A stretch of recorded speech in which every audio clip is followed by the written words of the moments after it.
All right. Well, good evening. We're going to go ahead and get started.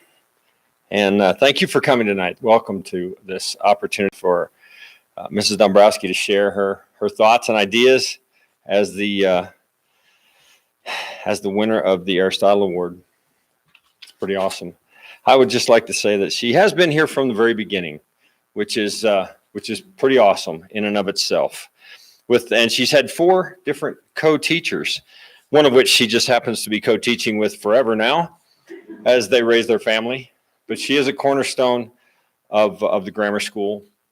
She's an excellent teacher, and she has and will continue to impact the lives and the students and colleagues, hopefully for years to come.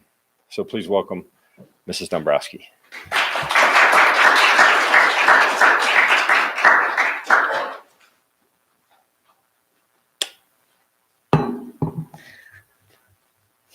Hi. Thank you so much for joining me this evening. It's a pleasure to be with all of you. I must admit, however, that it's been quite a long time since I have addressed a room of students or people older than 11 and 12, so I'm not really sure I know how to speak to adults any longer. Thankfully, there's not very many of us in this room, so it's putting me at ease. As I considered topics for tonight's talk, I thought it might be best to just stick with what I know. I thought we could analyze and diagram a sentence together just like my students and I do in class. Anna and Jameson, though, you'd have your work cut out for you, because I imagined myself analyzing the sentence with you and then taking a deeper look at what the grammar reveals about the significance of the sentence itself. I planned to make posters. It was going to be glorious. I was going to point at the sentence and say, "All right, class, let's read this sentence aloud." But as I imagined that, I realized that not everyone would read the sentence aloud, because we never grow out of middle school, and adults are even more reticent to do choral analysis than the 6th graders. So it would have been a room of just Anna and Jameson, and maybe Soren, helping me analyze and diagram this sentence. But in my imagination, I heard everyone say in one voice, "It is not enough to love the children. They must know that they are loved." As I realized that we could not analyze and diagram this sentence together, because it would be terrible and awkward, and more terrible and more awkward as we picked apart the subject and the verb of this sentence, that I then didn't realize what we would talk about. So I quickly went through the rest of our curriculum, and I thought about the Enlightenment and the Scarlet Pimpernel, the Count of Monte Cristo, the French Revolution. There are so many themes that we study in 6th grade that are relevant to our society today. Yet even with all of these rich topics at the forefront of my mind, this one sentence prevailed. It is not enough to love the children.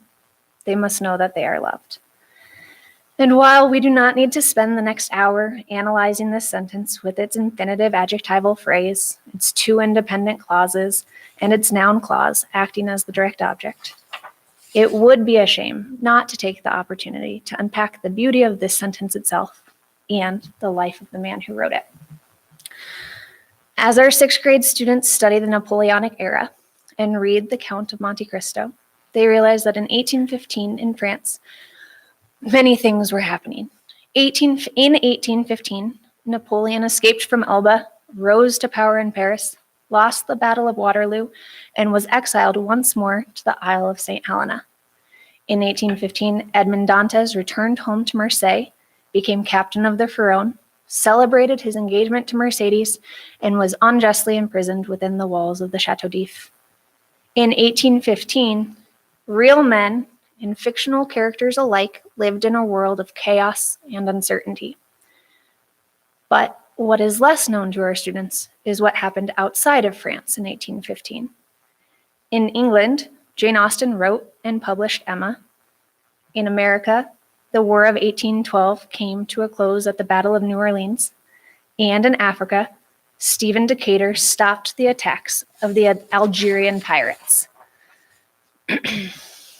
In Italy, however, farmers Francesco and Margherita Bosco welcomed their youngest son, Giovanni.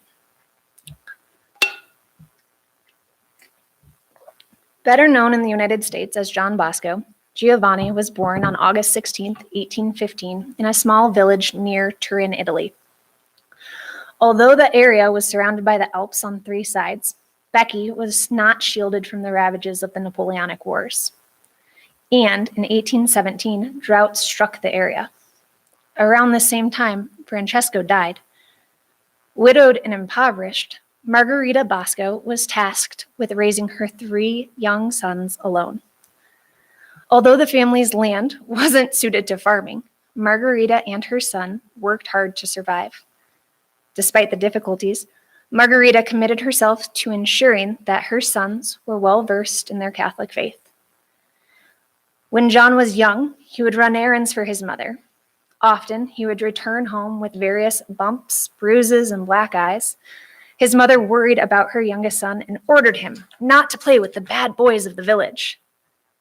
But even as a young child, John would respond to his mother's admonitions saying, "They're not really bad, Mother. They don't have the good mother I have to teach them right from wrong." When John was 9, he sat down to breakfast one morning, acting quite unlike himself. Worried, his mother tried to discover what was bothering her son. He recounted a dream he had had in which a group of boys who were much rowdier and uglier than the bad boys of the village, were running wild through a field. As the dream continued, the boys began cursing, swearing, and saying shameful things, and an enraged John began to beat them violently. Then, in his dream, John heard a man saying, "Be gentle with them. You'll not win their friendship that way, not with blows, but with kindness." In his dream, John looked around for the source of the voice and saw a man and a woman. The woman repeated the man's words to John, and suddenly the rowdy boys all turned into wild animals. But as the dream continued even further, the man and woman continued to encourage John to teach the beasts right from wrong, and eventually the wild creatures became docile lambs.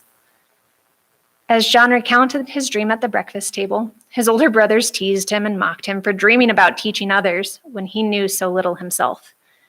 It was true. Aside from what their mother had been able to teach John, he had no formal education. Yet, after having this dream, John was overcome by the desire to become a priest, something that would require years of formal education and be very expensive, something that was impossible for such poor farmers. Although John's desire to become a priest did not abate, he was still a typical young boy at heart. When he would go to the market in the nearby town of Castelnuova with his mother, John would be enchanted by the clowns and performers he would see there. Soon, John became determined to learn their tricks and dedicated himself to learning the same feats and acrobatics that the jugglers at the market did during their shows. His brothers teased him about his silly tricks, but John argued that he would use them for the best purpose in the world. Soon, whenever he had free time, John would walk to the town and put on shows for the rough boys. He was just as good as the professional acrobats and street performers, and the other boys were eager to see John's tricks. Rather than charge the boys to watch his shows like the other performers, John would ask them to pray with him before he began. At first, the boys were indignant, but John quickly found himself with large crowds of children surrounding him, always praying first and being astounded by John's incredible stunts and feats. Evidently, John's shows were always worth the few minutes it took to say a quick prayer.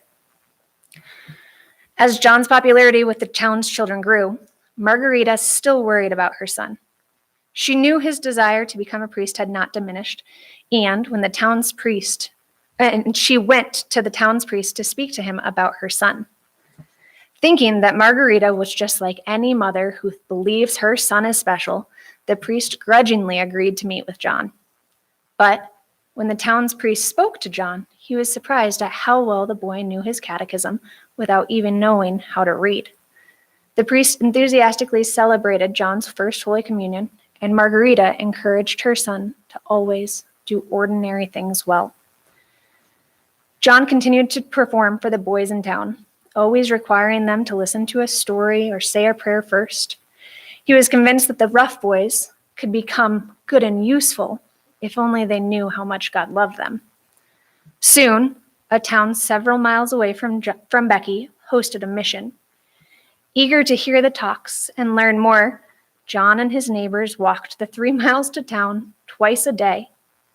Among the crowd walking to and from the mission was a priest named Don Colasso. As they walked, the group discussed the sermons and lessons, and it quickly became apparent that Don Colasso, that the young boys beside him understood each lesson with a perfect understanding. Don Colasso was impressed by John's memory and asked about his education. Truthfully, John confided that his family was too poor for him to go to school, so he did his best to remember the lessons his mother taught him. As their conversation on the road continued, John shared his desire to become a priest with Don Colasso. Seeing the sincerity in the little boy's face, Don Colasso asked to meet with Margarita Bosco. The next day, John's mother returned home from her meeting with the priest, calling out to her son with excitement. Don Colasso had offered to educate John himself. John was eager to learn grammar and Latin, and he dedicated himself to his studies enthusiastically. He didn't mind having to get up early to do farm work before walking to town for his lessons. One of John's brothers was very supportive of John's education, and he did whatever he could to help with John's chores. But the oldest brother was more indignant. And although John did work on the farm early each morning before he went to school, the oldest Bosco felt that John was being spoiled and not helping enough to support the family. Over the next year, Margarita watched as her oldest son's indignation became more and more intense. Eventually, she began to worry that he would become violent. She encouraged John to move to Makoko so that he could continue his education away from his oldest brother. Being as poor as they were, this choice made life difficult for the Boscos even harder. When John arrived in Makoko, he had very little money and no place to live. Although he diligently looked for work and lodgings, the situation looked quite dire. Just as he was about to give up and return home to Becky, John met a generous man who agreed to let him live and work on his farm. During his year in Makoko, John worked hard both on the farm and at his studies, trying to remember everything that Don Colasso had taught him. But on Sundays, he would enjoy his day off. Just like when he lived in Becky, John quickly found himself surrounded by local children. He would show them his tricks and delight them, and they would happily listen to his stories and lessons. When John returned to Becky a year later, his oldest brother moved to his own small farm, and John was able to resume his studies with Don Colasso. But Don Colasso was getting older and more frail. As he lay dying, he presented John with a small box filled with hard-saved money. It would have been enough to pay for the rest of John's education to become a priest, but feeling he didn't deserve the gift, John refused to accept it, giving it instead to Don Colasso's relatives. Although John wondered how he would be able to continue his education after making this difficult choice, his mother was determined.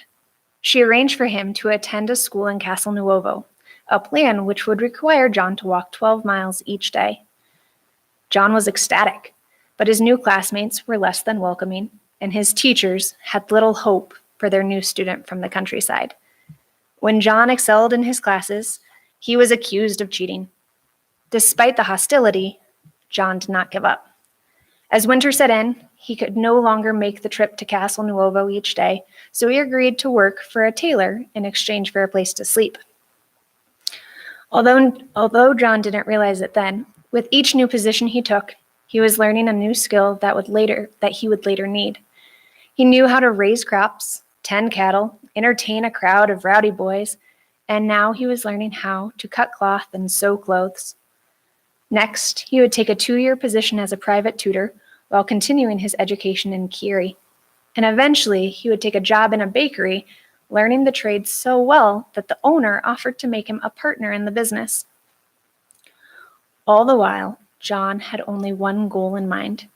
He simply wanted to become a priest so that he could spend his life teaching boys. With each new position, John continued to find himself surrounded by children. As always, John would spend his Sundays with the young men of the town, putting on shows and teaching them about God. They called themselves the Happy Company and established 2 rules. 1, no member of our club should do anything that a child of God should not do. And 2, be cheerful about everything you do.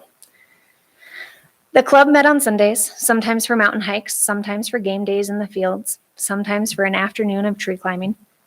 But the days always started with Mass in the morning and ended with Vespers in the evening. On Sunday, as the Happy Company walked through town to Mass, they met a street performer outside of the church. The clown had gathered quite a crowd around him, and many of the members of the Happy Company wanted to stay and watch the juggler's show rather than going into the church for Mass. Seeing this, John told his boys, "We'll go into the church as we had planned, but before we go in, I'll talk to this performer. If he will meet us some night after work, I'll bet him that I can top anything that he can do." John's boys were thrilled at the idea of a contest. Soon, John bet the clown a week's earnings that he could best the clown at any trick.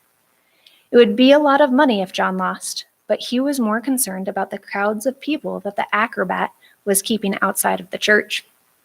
The clown agreed, and the Happy Company went to Mass. Later, when John and the acrobat did meet for their contest, John allowed the clown to pick the challenge. The performer chose a rather lengthy foot race. With the Happy Company standing by, John and the clown set off around the course. At first, John lagged behind the acrobat, but by the end, John had far outdistanced the clown and had to wait for him at the finish line. Ashamed and embarrassed, the clown challenged John to a double or nothing contest. John accepted. This time, the challenge was a long jump. The clown went first, leaping across a river and landing gracefully on the other side. Bigger, taller, heavier, John jumped second. But with ease, he passed the acrobat's mark. John could see how much this second defeat affected the clown, so he offered a third challenge. Doubling the bet yet again, the clown accepted a juggling trick. The Happy Company watched breathlessly as sticks spun through the air on palms, on fingertips, on chins, and on elbows. Everything John did, the clown matched. That is, until John balanced the spinning stick on his nose. When the acrobat attempted this particular transfer, the stick wobbled and teetered to the ground. John had outdone the clown for a third time. The acrobat was determined to win. A fourth contest was declared: tree climbing. John accepted once more. The clown went first, climbing a tall tree with ease and agility. The clown was smaller and lighter than John after all. But the tree's topmost branches swayed beneath even the light climber. Undaunted, John took his own turn. As he approached the topmost branches of the tree, it was clear that he and the clown would tie. There was no higher to climb. But then, out of the leafy treetop, 2 feet appeared. Not only had John made it to the topmost branches, he was doing a handstand on the highest limb. The Happy Company cried out with glee, and John's victory was undeniable. When John descended from the tree, he spoke quietly to the clown. He forgave the clown's bet in exchange for a pasta dinner for the boys and a promise that the performer would never distract a crowd of churchgoers on a Sunday morning ever again. The man laughed and vigorously shook John's hand, saying, "I'll do more than that. I'll go to church myself." When John was 26 years old, he was ordained a priest. But Father John did not settle for being an ordinary village priest.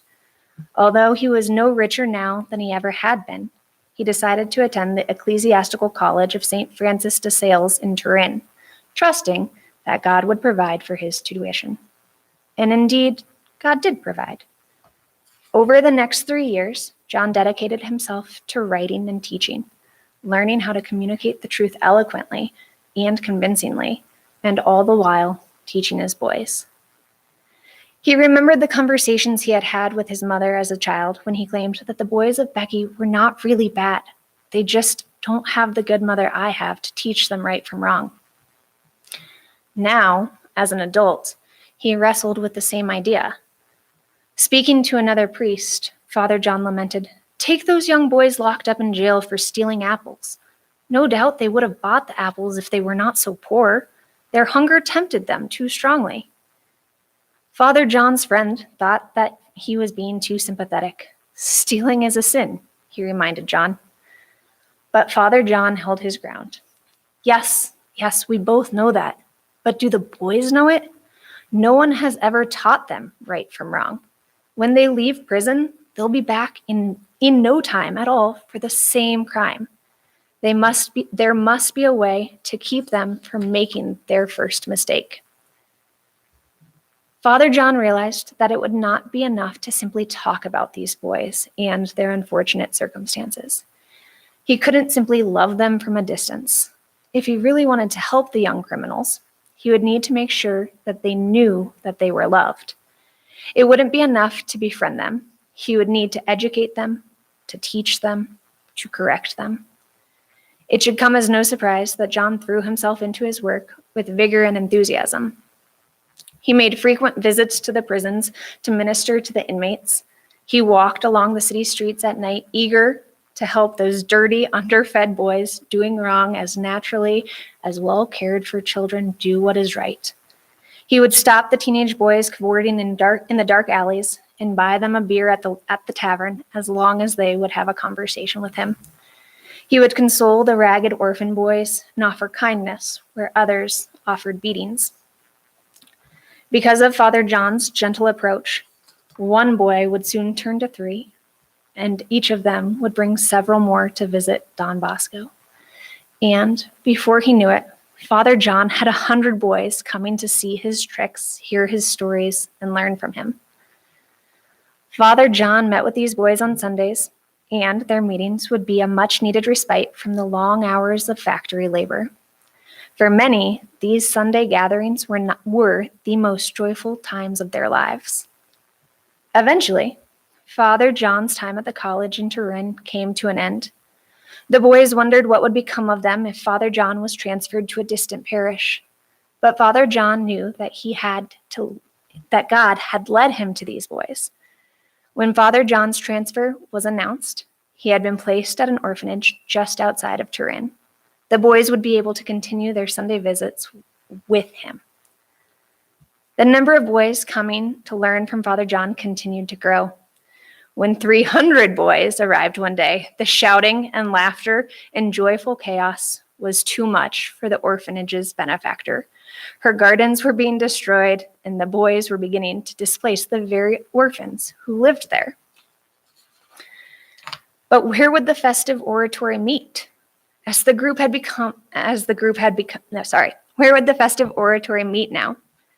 Father John certainly had not become any wealthier through his work at the orphanage and with his boys. He couldn't afford to rent a building, and there weren't very many options for such a large crowd within walking distance of Turin. Yet Don Bosco had faith that God would provide a way for his boys. Soon, he discovered a chapel in a cemetery that was connected to a large field. It was perfect, and the man in charge of the chapel agreed to let the festive oratory meet there. However, as soon as Father John and his boys arrived, the man's housekeeper forbade such a large crowd from gathering. Try as he might, the man could not convince his housekeeper to change her mind, and once again, the festive oratory was without a place to gather. This was quite a blow, but Don Bosco was determined to serve his boys. Every week, the festive oratory was forced to meet in a different location. Many people tried to convince John to give up his work, but despite the many moves, the number of boys following Father John continued to grow. And Father John never gave up the belief that God would provide a place for him and his boys. Eventually, a man approached Don Bosco with an offer. He told Father John of a ramshackle building tucked at the edge of a meadow. Although the ceiling was low and the walls were dilapidated, Father John agreed to a year lease. Soon, the Archbishop granted Father John permission to act as his boys' pastor, and the tumbled-down building was converted into a chapel. Small as it was, 500 voices rang out joyfully on that Easter Sunday in 1846. With a place of their own, the festive oratory was not limited to gathering on Sundays, and the boys would come after work. Thrilled at the prospect of building an actual school, Father John hired teachers and taught the boys how to read and write at night. Soon, Don Bosco was able to purchase nearby buildings and establish a real home for the boys. He was able to offer more classes and to run a school. But he couldn't do it alone. His mother, Margarita, moved from Becky to help her son. Together, they would mend the boys' clothes, feed them, educate them, correct them, and love them. Father John never forgot the dream he had had as a little boy, where the wild beast had turned into docile lambs. He always remembered the words of the man and woman, not with blows, but with kindness. And through all of his work, he constantly exemplified the truth of his own claim: it is not enough to love the children. They must know that they are loved. Growing up, I heard the story of John Bosco countless times. I was enamored with his lighthearted juggling and playful antics. In fact, I spent many months of my childhood learning how to juggle while simultaneously pogo sticking, and it was, if I do say so myself, quite impressive. As a child, I liked that John Bosco was good, but I loved that John Bosco was fun and joyful, and that he was real. This made running a school for orphan children seem so exciting and worthwhile. So, when my mom came home from Mass one day, when I was 12, and told my sisters and me that a woman had stopped her and asked if our family would adopt a little boy, I was ecstatic. It was the perfect opportunity. We would have our own orphan boy, and it was going to be wonderful. The first day I met my brother, he was 3. He was wearing an atrocious set of purple shorts with little dinosaurs on them and a matching t-shirt.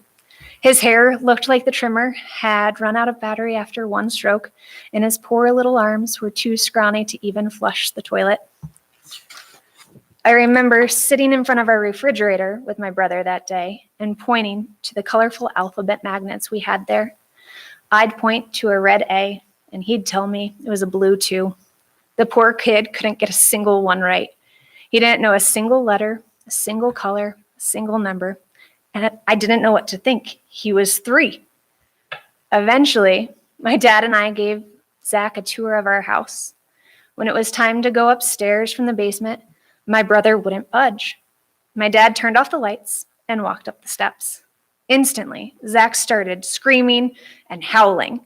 When we turned the lights back on, there was my scrawny little brother, the one who was too weak to flush a toilet, who couldn't identify a single color, with his pinky finger sticking straight in the air and glaring at my dad with a look of pure hatred. Except it wasn't really his pinky finger in the air. I might have been homeschooled and a little naive myself, but I knew enough to know that this was bad. Where had this little boy who knew nothing learned this? Not long after, our family went to Mass. After communion, we were headed back to our pew when my brother stopped in the aisle and again refused to budge. I tried to whisper and gently coax him back to our seats, but he just glared at me and hissed loudly, "Shut up, witch!" Except he didn't really say witch. Again, I was shocked. We weren't allowed to say words like that. Where had he learned to? He was only 3. Zach's biological parents were drug users. By the time Zach was born, they had already lost custody of their oldest son. Their second son, Charlie, was still living in the home, and after Zach was born, their biological parents raised them for about 1.5 years. During that first 1.5 years, there were numerous social service calls and reports, broken bones, and neglect. When Zach was about 1.5 years old, he and his brother were taken away from his biological parents. The boys were placed in foster care together, and their caseworker attempted to find a place for them in an adoptive home together. At one point, Zach and Charlie were placed with an adoptive couple, living with them for the 6-month trial period before the adoption was made legal. But at the end of the 6 months, the adoptive couple backed out. Charlie, who was only a year or two older than Zach, was very angry and violent, and the couple did not think that they could handle him. They were willing to take Zach, but Charlie was simply too much. Not wanting to split the brothers up, their caseworker placed Zach and Charlie back in foster care. This particular foster care home was far from ideal. The kids rarely went outside and spent most of their days watching TV. There were teenage boys in the home who thought it was funny to give the toddlers swirlies and teach them the pinky thing and words like witch. As Charlie and Zach lived there, Charlie became increasingly violent. He would pull Zach out of bed in the middle of the night to punch and kick him. Over time, the caseworkers decided that keeping the boys together would be impossible. It was at this point that my family first met Zach. And although we knew that the first 3 years of his life had been rough, I don't think any of us realized how much they would impact him. Nor did we realize how much work and energy and love it would take to overcome his past. John Bosco made loving rough boys look easy, but he is a saint for a reason. The next 2 years at our house were dominated by yelling, screaming, a swearing little boy who was broken almost beyond repair. When Zach would do something naughty, so every day, my parents would try to correct his behavior. He'd yell and swear and slap and kick my parents, and eventually end up all alone in his bedroom screaming and crying. He'd take different tactics, trying to get a rise out of someone, anyone. He'd call down the stairs that he hated us. He'd shout that he'd want to go to Netta's, his old foster home. He'd destroy toys and books and walls and carpet. There are still rugs covering the holes in the floor at my parents' house. It was at this point that my family and even though we read and reread the story of John Bosco, it took us far too long to realize the truth of his statement. It is not enough to love the children. They must know that they are loved. How many times had Zach yelled that he hated us, just waiting for us to give up on him, to put him back in the car and drop him off at a new foster home? My parents loved him, but Zach needed to know it. He needed to hear that they were never going to give up on him, that they would always correct him, that they would always love him. Oh, that glorious day when Zach yelled at our mom, "I want to go to Netta's!" And she yelled back at him, "You are never going back to Lynetta's. You're part of our family forever." Oh, how things changed. Of course, I'd be lying if I said that was my brother's last tantrum. But it was a defining moment for my brother and our family. Not just being loved, but knowing that he was loved and being reminded of this frequently made a huge difference in my brother's life. Watching this growth and healing in my little brother was beautiful, and I found myself wanting to help others experience it too. The images of John Bosco's lively, festive oratory, of Joe March's joyful school at Plumfield, and my own tiny college in Wyoming were constantly before me. And the good that could come from a community of people pursuing truth and genuinely loving one another was evident. After graduating from college, I worked at 2 different residential treatment centers. One was a state-run institution. While there was a short-term unit for children who posed an immediate threat to themselves, I worked on a long-term unit with clients who had been court-ordered to the program. While I was eager to work with the teenage girls, it was a difficult job.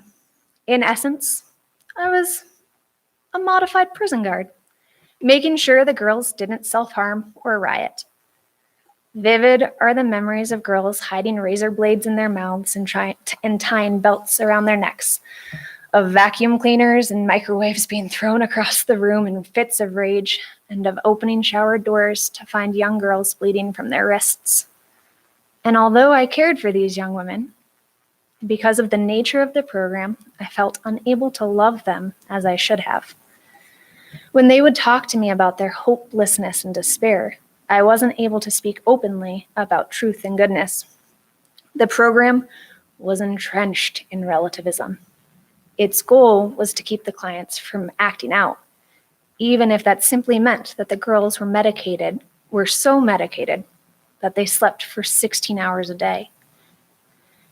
Because truth was something so undefinable in this program, the girls did not know how loved they were, and very rarely did any of them actually heal.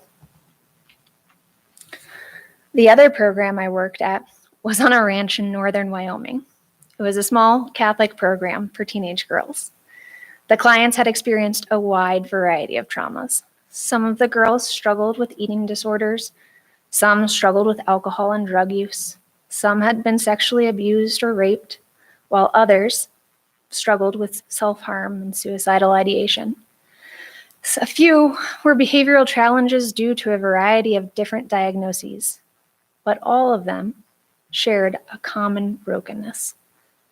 When the girls arrived on the ranch, many of them felt like they had been transported to a different world. The nearest town was 45 minutes away, and the one local bar sold shampoo, sugar, and little else. Cell service was nearly non-existent. The ranch was rather desolate, but beautiful in its own right. A herd of sheep roamed the property. A few horses lived in the pasture. 2 cows wandered the fields, and 2 single-wide trailers made up the office and the schoolhouse. Half a mile up a dirt road, Franny the goat lived alongside 3 dogs, and 3 small wood cabins became the girls' new home. The accommodations were far from luxurious. A generator provided minimal electricity to all 3 cabins, but all of the heat came from wood stoves. In fact, the girls did all of their cooking on an old-fashioned wood stove as if they were pioneers. Mirrors were nowhere to be found on the property. And, as quirky as all of this sounds, everything about life on the ranch served a purpose. The girls lived by a strict structure and routine. Wake up, get dressed, make your bed. Morning hygiene, breakfast, morning assignments, run to school, morning chores, school, therapy sessions, afternoon chores, homework, dinner, evening assignments, hygiene, bed, wake up, and repeat, day after day. If this sounds austere, it was. But within the structure and regulation, the girls were forced to look within themselves, and eventually they began to ask questions and seek answers. My task was to live right alongside the girls, teaching them, correcting them, holding them accountable for their mistakes and poor daily choices. Oftentimes, my job was simply to talk to them. What was most beautiful about life on the ranch was that nearly every girl who came grew and healed so much. This was by no means an instant process, but over time, the girls' wounds did heal. We didn't tell the girls much about our personal lives. We were there to help them, after all. But when the girls found out that a staff member was leaving, we would tell them the night before. And they often, amidst their tears of finding out that someone was leaving the ranch and they may never see them again, would hastily write letters and cards saying their last goodbyes. One such letter has really stuck with me since leaving the ranch. The girl said, "I can't even begin to tell you how much you've helped me. There I was on wash cabin floor facing you. I thought it would be another pointless check-in. At one point, I semi-stopped listening to you and just looked at your face. I usually pinpoint people's teeth, but I first saw your eyes. Whenever I looked at your eyes before, I always saw an enthusiastic and always happy girl, but I saw something different just then. I saw a once hurt girl who got through her trial, whatever it was. But she had such strength and grew in hope. She shared that hope with me. She showed me that there is so much more, and God loves me so, so, so much. Bet you never imagined that you'd play a part in saving a little girl's hope. The girl continued to say, every staff has made a huge impact on my growth, my life in very different ways. Kristen helped me with love, Tess with joy, you with hope. It was not what any one of us did that affected any particular girl so much. It was that we, as a community of staff, were dedicated to teaching the girls the truth, correcting the girls when they were wrong, and helping them realize how truly loved they were. And it is this same community that I think makes GVCA so wonderful. Love can take many forms, because true love, like true friendship, is wanting and working for the good of another. So let us remember the words of John Bosco, whether at work, at home, or at school. It is not enough to love the children. They must know that they are loved. Thank you.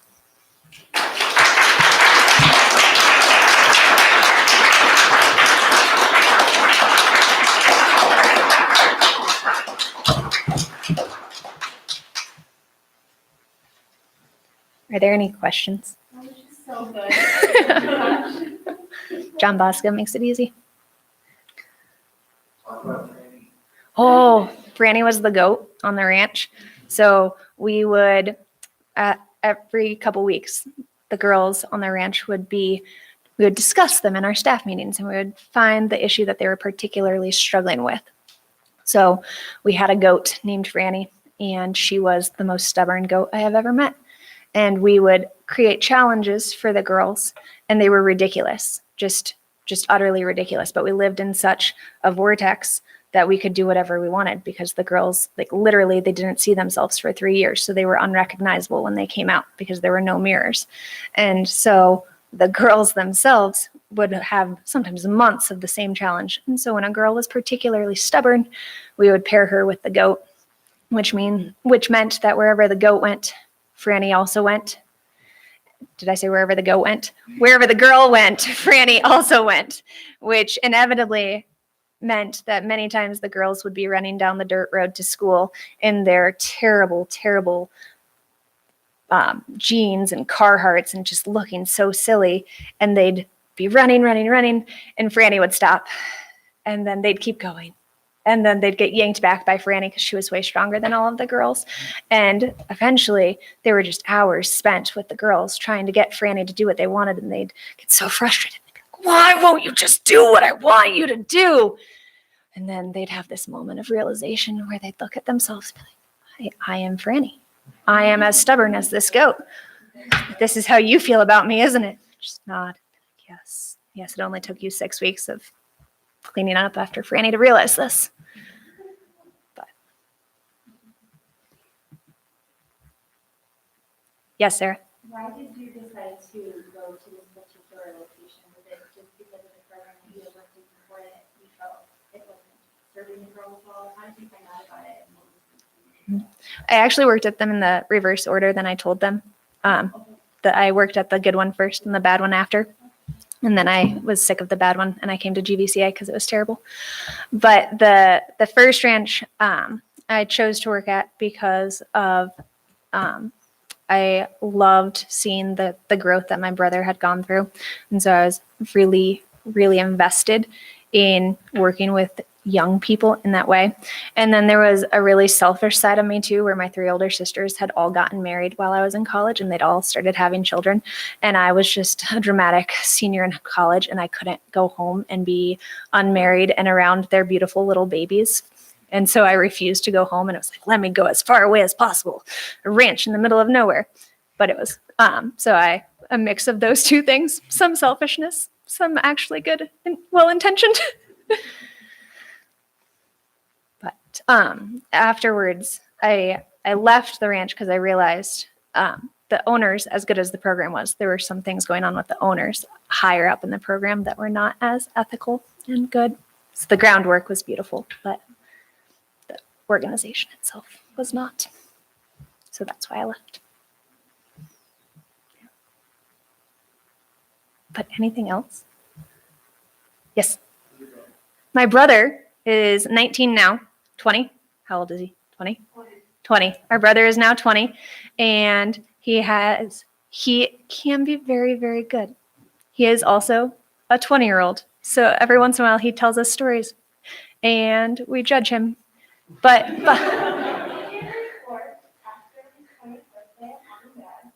surrounded by his nieces and nephews. It was his best birthday. that's true. So as much as we do tease him sometimes, when he's around the family, he's very good. And when he's around, especially the grandchildren now, he is a very good uncle. Yes. He this November, he really impressed me because I was at my parents' house doing something, and my brother came from his apartment, and he sat down at our island, and he made my dad sit down with him and go through every single ballot issue with him. And then eventually it got to Prop 115, and he just was outraged at like that was even on the ballot and a question. He's like, why would anyone not think this? And so as much as he did struggle once, his heart is genuinely very good now, and he is continuously surprising me when he has those good moments where you're like, oh, I'm glad you said that because I was really starting to worry.